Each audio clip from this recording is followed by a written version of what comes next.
Hi everyone, in this video we are finally wrapping up Module 3. So just one last topic before we move on.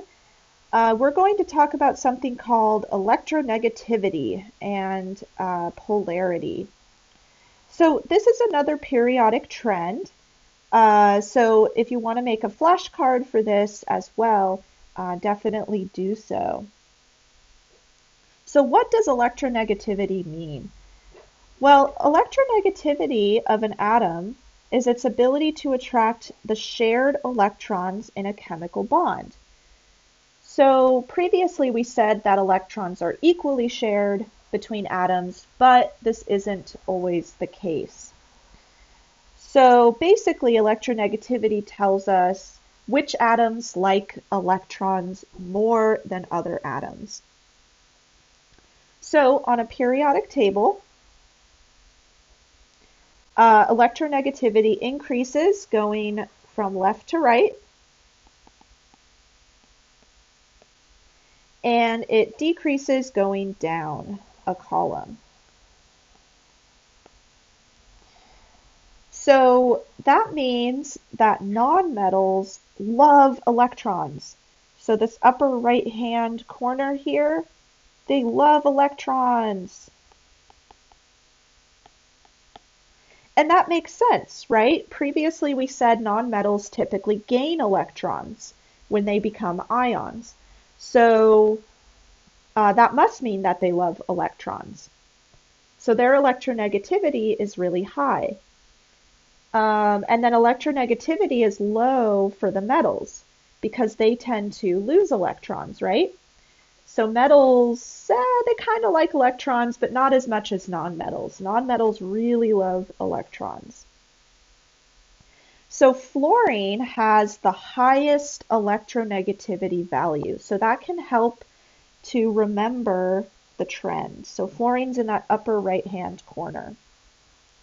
Now, the noble gases aren't typically included here because the noble gases don't lose or gain electrons. They're stable, so they just exist by themselves for the most part.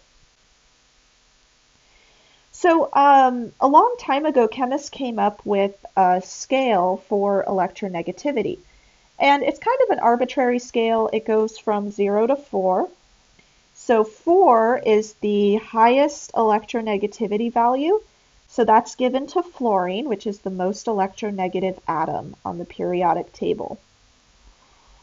And then if we go diagonal from that, we can see cesium has an electronegativity value of 0.7, which is really close to 0.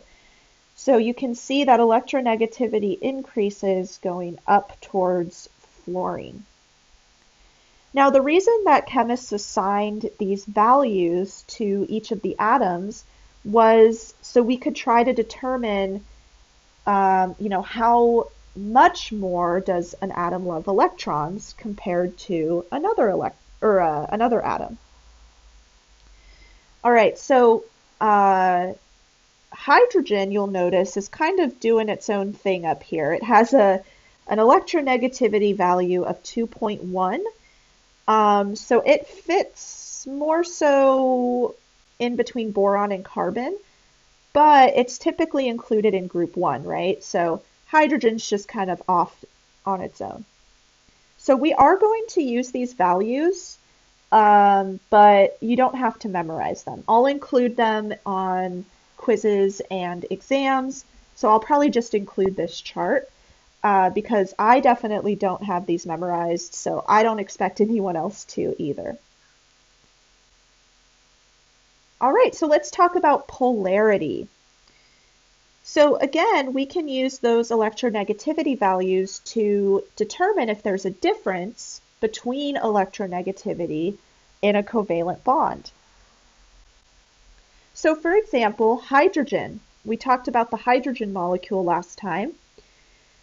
Each hydrogen has an electronegativity value of 2.1. And that means they're going to share their electrons equally because they each have the same electronegativity value. However, what if hydrogen bonds with chlorine? So they're forming a covalent bond. Chlorine, if we go back, so chlorine has a value of 3.0. Hydrogen is still 2.1.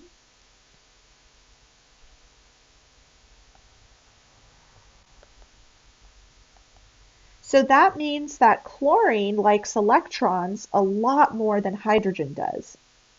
So chlorine's going to kind of, I guess, co-own the electrons, but they're going to have slightly more ownership over the electrons than hydrogen. So with the hydrogen molecule, we call that a non-polar covalent bond because electrons are shared equally. But hydrogen and chlorine have a polar covalent bond because they have unequal sharing of electrons. So when we're trying to indicate polarity on a molecule, there's two different ways to show that. So what we can do is draw an arrow pointing towards the atom that likes electrons more, and we'll put a little plus sign on the other side to indicate that that atom doesn't like electrons as much. Or the other thing we can do is put partial charges on each atom. So because hydrogen doesn't own those shared electrons as much as chlorine, it has a slightly positive charge. So we're going to put partial positive charge on top of hydrogen. So that's a lowercase delta symbol and then a plus sign. And that's also shown up above there. Now, because chlorine kind of owns those electrons more often or more so than hydrogen, we're going to put a partial negative charge on chlorine. So either way is fine. You can use the arrow or the partial charge symbols. All right, so let's look at each type of polar or nonpolar bond in a little more detail. So a nonpolar covalent bond occurs between nonmetals. So this is for a covalent bond again. So this is an equal or almost equal sharing of electrons by the two bonding atoms. So that means we have a really small electronegativity difference between the atoms, so between 0 and 0.4. So some examples are given down below. Let's say we have two nitrogen atoms bonded together. They each have an electronegativity of 3.0, and if we take the difference, we get a difference of 0. Now, what if chlorine and bromine are bonded together? Chlorine again has an electronegativity value of 3. Bromine has a value of 2.8. So if we take that difference, we get a value of 0.2. And this is a small enough difference that it's really not going to have an effect on the polarity of the bond. So this would still be a nonpolar covalent bond. And then we can see that with hydrogen and silicon, their difference is 0.3. So that's also small enough that we would consider that a nonpolar bond. So again, if your electronegativity difference is between 0 and 0.4, you can say that it's a nonpolar covalent bond. So the electrons are pretty much shared equally, or they're shared completely equally. Now, what about polar covalent bonds? So in a polar covalent bond, we have unequal sharing of electrons. So there's going to be a difference in electronegativity from about 0.5 to 1.8. So some examples are given down below. So let's look at oxygen bonded to chlorine. So oxygen has an electronegativity value of 3.5, chlorine is 3.0. So they have an overall difference of 0.5. So we would consider that a polar covalent bond. And in this instance, oxygen likes electrons more, so it would be partially negative, and chlorine would be partially positive. Now let's look at oxygen and sulfur. So oxygen has a value of 3.5, sulfur has a value of 2.5. So the difference between those is 1. So again, that's a polar covalent bond. So in this case, oxygen likes electrons more, so it will be partially negative. Sulfur will be partially positive. Now, what if we have a difference greater than 1.8? Let's see. We're going to skip this slide because we already kind of talked about it, but you can read it over if you want. So if you have a difference greater than 1.8, you have an ionic bond. And again, this occurs between a metal and a nonmetal. And it's a result of electron transfer. So for instance, if you have chlorine and potassium forming a bond, chlorine has a value of 3.0, potassium is 0.8, and the difference is 2.2. So that would be ionic. But additionally, chlorine's a nonmetal, potassium's a metal, so we already knew it was ionic. But the electronegativity values also show that they form an ionic bond. So this is a summary slide just going over everything we talked about with electronegativity.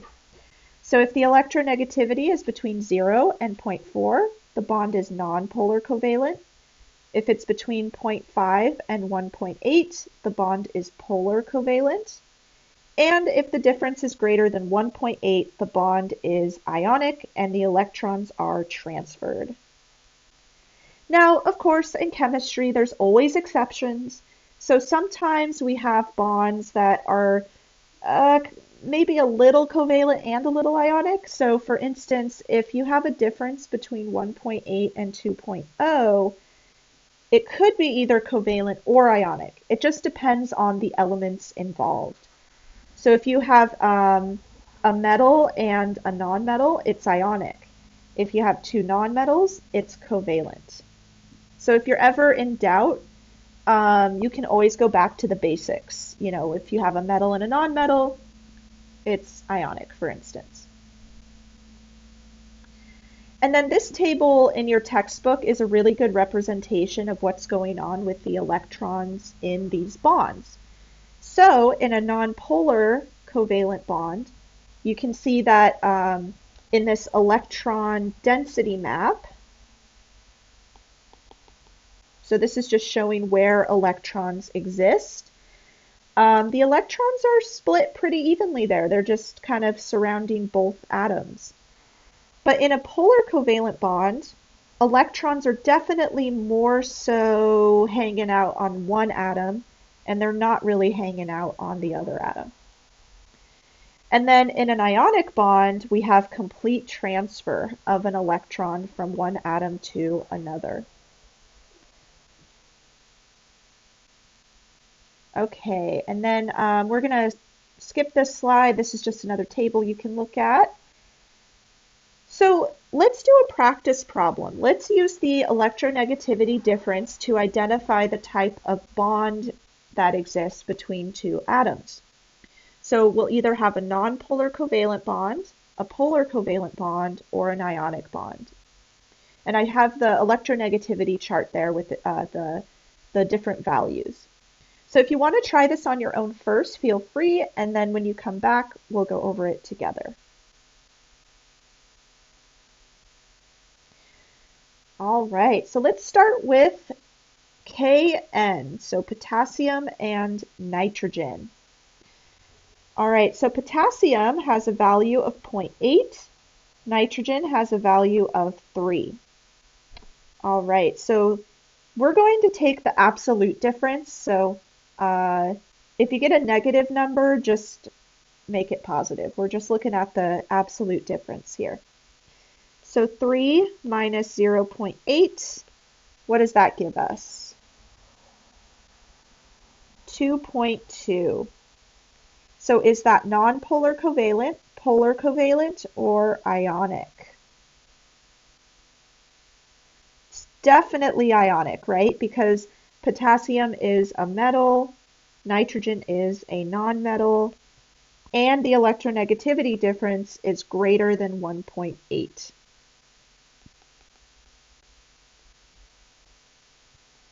Okay, so the next one, nitrogen and oxygen. So nitrogen again and oxygen. All right, so let's take the difference. 3.5 minus 3.0 is 0.5. Okay, so is that nonpolar covalent, polar covalent, or ionic? It's polar covalent. So that is a polar bond. And oxygen is more electronegative in this case, so it would have a partial negative charge. Okay, C, we have chlorine and chlorine. So this one's hopefully pretty easy. So 3.0 minus 3.0 is 0. So what type of bond is that? Nonpolar. So they share their electrons equally. All right, hydrogen and chlorine. We already went over this one, but let's do it again just for practice. So we have 3.0 minus 2.1, which is 0.9. And what type of bond is that? A polar bond. Awesome. Okay, and here's the solution if you need that later. All right, so we're finally done with Module 3. We talked about a lot of stuff in this module. We talked about ionic bonds and covalent bonds. And really, the reason that we care about these polar or nonpolar bonds, this has a huge effect on how molecules interact with each other. Because remember, positive and negative charges attract. Even partial positive and partial negative charges attract. So this is going to affect how molecules attract each other, how they mix with each other. We talked about solubility a couple of lectures ago, so it can also affect solubility. So it is important to know whether a bond is polar or nonpolar or ionic. All right, so in the next module, we'll start diving a little bit deeper into chemical reactions. So I will see you then. And if you have any questions, make sure to let me know.